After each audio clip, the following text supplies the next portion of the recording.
Praise to the lord. ఈరోజు దేవుడు మనకిచ్చినటువంటి వాగ్దానం ఏంటంటే, మీకా గ్రంథము 4వ అధ్యాయము 7వ వచనం. కుంటివారిని శేషముగాను, దూరముగా వెళ్ళగొట్టబడిన వారిని బలమైన జనముగాను నేను చేతును. ఆమేన్. ఎవరైతే తాను నివసిస్తూ ఉన్న ప్రాంతంలో నుంచి దూరంగా నెట్టివేయబడ్డారో, అర్హత లేదు నువ్వు ఇక్కడ నివసించటానికని చెప్పి త్రోసివేయబడ్డారో, తాను నివసిస్తున్నటువంటి ఇంటిలో ఏ తప్పు చేయకపోయినా లేనిపోని నిందలు వేసి అవమానించి ఆ ఇంటిలో నుంచి వెళ్ళగొట్టబడ్డామో వారందరినీ దేవుడు సమకూర్చబోతున్నాడు. తిరిగి అక్కడికే దేవుడు వారిని బలమైన వ్యక్తులుగా మార్చబోతున్నాడు, తీసుకొని రాబోతున్నాడు. ఆయన చేస్తున్న వాగ్దానం ఏంటంటే, ఎవరైతే దూరంగా వెళ్ళగొట్టబడ్డారో వాళ్ళందరినీ నేను బలమైన జనముగా చేస్తాను. ఆ రోజు మనల్ని నెట్టివేస్తూ ఉన్నప్పుడు మన వైపు నుంచి మాట్లాడటానికి ఎవరూ లేరు. ఆ రోజు ఆ ఇంటిలో నుంచి నెట్టివేయబడుతూ ఉన్నప్పుడు, వెళ్ళగొట్టబడుతూ ఉన్నప్పుడు ఒంటరిగానే ఉన్న మన వైపున మాట్లాడటానికి ఎవరూ లేరు. కానీ ఇప్పుడు దేవుడు అంటున్నాడు, తిరిగి నేను ఒక బలమైన జనముగా మారుస్తాను. ఎవరైతే ఒంటరిగా నెట్టివేయబడ్డారో, ఎవరైతే అక్కడి నుంచి వెళ్ళగొట్టబడ్డారో వారిని బలమైన జనముగా నేను మారుస్తానని వాగ్దానం చేస్తూ ఉన్నాడు దేవుడు. మనం కానీ యెఫ్తా గారి జీవితంలో జరిగిన సంఘటన కానీ మనం చూస్తే, తల్లులు వేరు తండ్రి ఒక్కడే. తన యొక్క అన్నులు ఎదుగుతూ ఉన్న కొంది యెఫ్తా ఒక్కడు ఒక తల్లి యొక్క కుమారుడు, మిగతా పిల్లలందరూ ఇంకొక తల్లి యొక్క కుమారులు, తండ్రి ఒక్కడే. అయితే ఎదుగుతూ ఉన్న క్రమంలో ఈ పిల్లలందరూ ఎదుగుతూ ఉన్న క్రమంలో యెఫ్తా గారితో తన అన్నలందరూ మాట్లాడుతూ ఉన్నారు, నువ్వు వేరొక తల్లి కుమారుడివి, నా తండ్రికి సంబంధించిన వ్యక్తివి అయినా సరే నీకు మా తండ్రి ఆస్తిలో పాలిభాగస్తుడు నువ్వు కావు.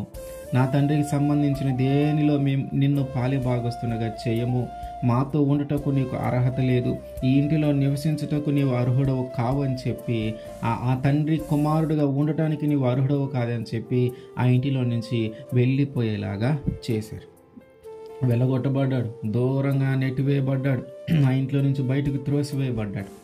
అయితే దేవుడు చేసిన గొప్ప కార్యం ఏంటంటే, తిరిగి అదే ఇంటికి అధికారిగా, అదే ఇంటికి ప్రధానుడిగా, అదే పట్టణం మీద ఒక గొప్ప అధికారము కలిగినటువంటి వ్యక్తిగా తిరిగి యెఫ్తాను దేవుడు తీసుకొని వచ్చి అక్కడ బలమైన జనముగా ఏర్పాటు చేశాడు. ఆయనే రాజు, ఆయనే అధికారి, ఆయనే ప్రధాని.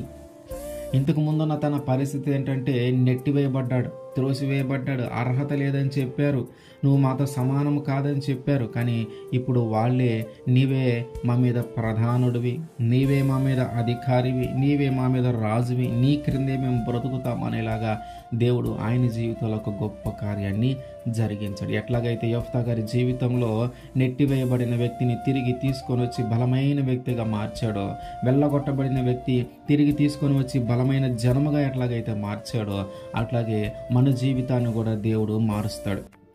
మన జీవితంలో కూడా దేవుడు అటువంటి గొప్ప కార్యాన్ని చేస్తానని వాగ్దానం చేస్తూ ఉన్నాడు.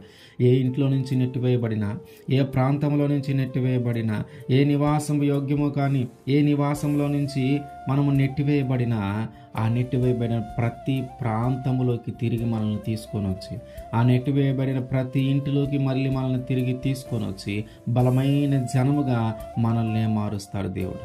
బలమైన జనముగా మనల్ని మార్చబోతూ ఉన్నాడు దేవుడు. అందుకని ఆయన వాగ్దానం చేస్తూ ఉన్నాడు, దూరముగా వెళ్ళగొట్టబడిన వారిని బలమైన జనముగా నేను చేస్తా. ఎవరైతే వెళ్ళగొట్టబడ్డారో దూరముగా వారినే తిరిగి నిలిపి వారినే బలమైన జనముగా దేవుడు చేస్తాడు. అయితే మనం చేయాల్సింది ఏంటంటే, విశ్వసించాలి, మనము నమ్మాలి.